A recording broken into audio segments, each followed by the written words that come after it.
જેતપુર ખાતે 26 વર્ષ પહેલા ફેક્ટરીમાં વોચમેનની હત્યા કરનાર આરોપી ઝડપાયો. પોલીસે ઉત્તર પ્રદેશથી ધરપકડ કરી. રાજકોટે જેતપુર ખાતે 26 વર્ષ પહેલા ફેક્ટરીમાં વોચમેનની હત્યા કરી અને લૂંટ કરી ભાગી થયેલા રાજકોટે જેતપુર ખાતે 26 વર્ષ પહેલા ફેક્ટરીમાં વોચમેનની હત્યા કરી અને લૂંટ કરી ભાગી ગયેલા આરોપીને ઉત્તર પ્રદેશ ચિત્રકૂટ જિલ્લામાંથી સુરત પીસીબી પોલીસે ઝડપી પાડ્યો છે. આરોપી છેલ્લા 26 વર્ષથી નાસ્તો ફરતો હતો અને તેના ઉપર 10,000 રૂપિયાનું ઇનામ પણ જાહેર કરવામાં આવ્યું હતું.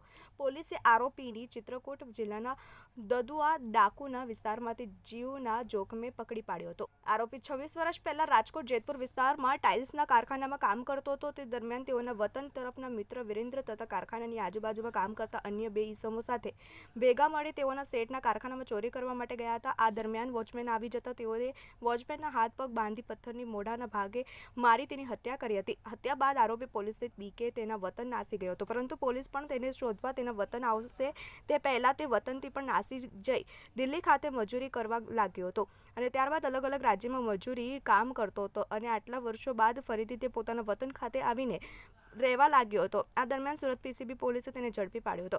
વધુમાં રાજકોટ ગ્રામ્ય પોલીસે આરોપીને પકડવા ₹10,000 ઇનામ પણ જાહેર કરવામાં આવ્યો હતો. સુરત પીસીબી પોલીસે આરોપીનો કબજો મેળવી જેતપુર પોલીસે તપાસ હાથ ધરી છે. વિશ્વાસ રાજપૂત, TV 18 ન્યૂઝ, રાજકોટ. સાહેબ, એક હત્યા અને લૂંટના આરોપીની ધરપકડ કરવામાં છે. કેટલા સમય પછી ધરપકડ કરવામાં આવી છે અને આરોપીની ક્યાંથી ધરપકડ કરવામાં આવી? જેતપુર સિટી પોલીસ સ્ટેશનમાં 1999ના સાલમાં એક લૂંટ વિથ મર્ડરનો ગુનો દાખલ થયેલો હતો, જેમાં ફરિયાદી વજુભાઈ સાકરિયાના કારખાનામાં તેમના પગી દેવજીભાઈ ધંધુકિયાને હાથ પગ બાંધી અને તેમને પથ્થર વડે મોઢામાં મારી અને 2 ઈસમો નાસી ગયેલ.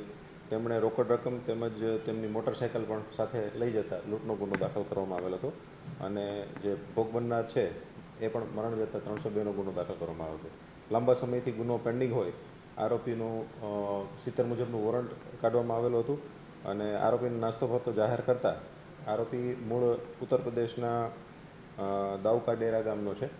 તેમને ત્યાંથી ઉત્તર પ્રદેશથી પકડી અને અત્રે લાવેલ છે અને એમના વિરુદ્ધ ધોરણસર અટક કરી અને તેમની રિમાન્ડની માંગણી કરતાં તેમને 4 દિવસના રિમાન્ડ મંજૂર કરવામાં આવે છે.